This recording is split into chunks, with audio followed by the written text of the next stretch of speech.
If you've spent any time on the planet in the last few months, you've probably heard of the pandemic.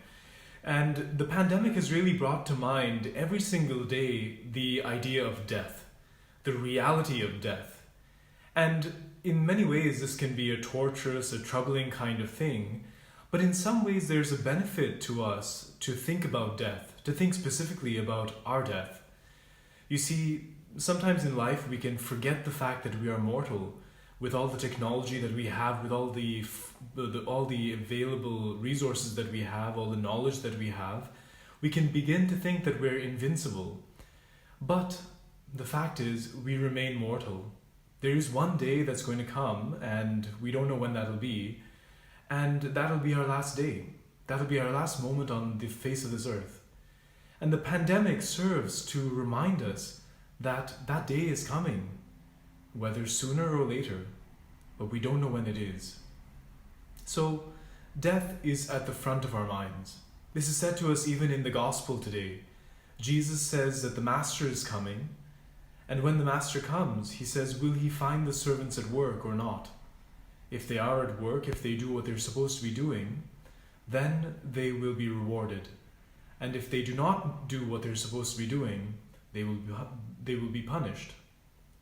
Now, all of this seems a bit frightening. I mean, death and punishment and judgment, it seems a bit troubling to us. But I would like to take a look at it from a positive perspective, in the sense that these two ideas, death and judgment, can bring us to actually achieve something good. What do I mean? If any of you are procrastinators, you probably understand what I mean. If you're trying to overcome procrastination, sometimes you might set for yourself a deadline. You might say, okay, say you have an assignment that's due in 2 or 3 weeks, and you say, okay, I want to finish it in advance, so I'm going to tell myself that I'm going to get it done by tomorrow. That is my deadline. My deadline is tomorrow. And so you say, if I don't get it done by tomorrow, I'm going to be very unhappy about it. So tomorrow comes, and you try to do the assignment, you try to finish it, and it just doesn't work out. Why? You have a deadline, but there are no consequences. There's nothing to sort of push you to say, okay, if I don't do this, then it's not going to be good. Or if I don't do this, then my teacher or professor is not going to be happy about it. Or they're going to fail me, whatever it is. There's no consequence. So in some sense, there's no motivation. So we need not only a deadline, but we need also some kind of consequence. And that consequence, strangely, acts as a motivator. It helps us realize that I really got to get this done. It's not something artificial that I've put in my mind. So this is what we see in today's gospel, that there is a deadline, the master is coming, and there's some task that needs to be done, and we will be sort of judged for that task.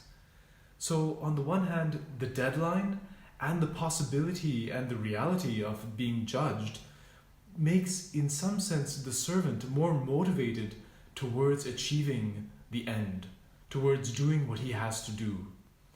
So this is what our gospel is all about. This is what we hear in today's gospel, that Jesus says to us, that if we keep in mind that we are mortal, if we keep in mind that one day we will die, and if we realize that we will be judged for what we are doing, then we have to work even now, even today, for the best.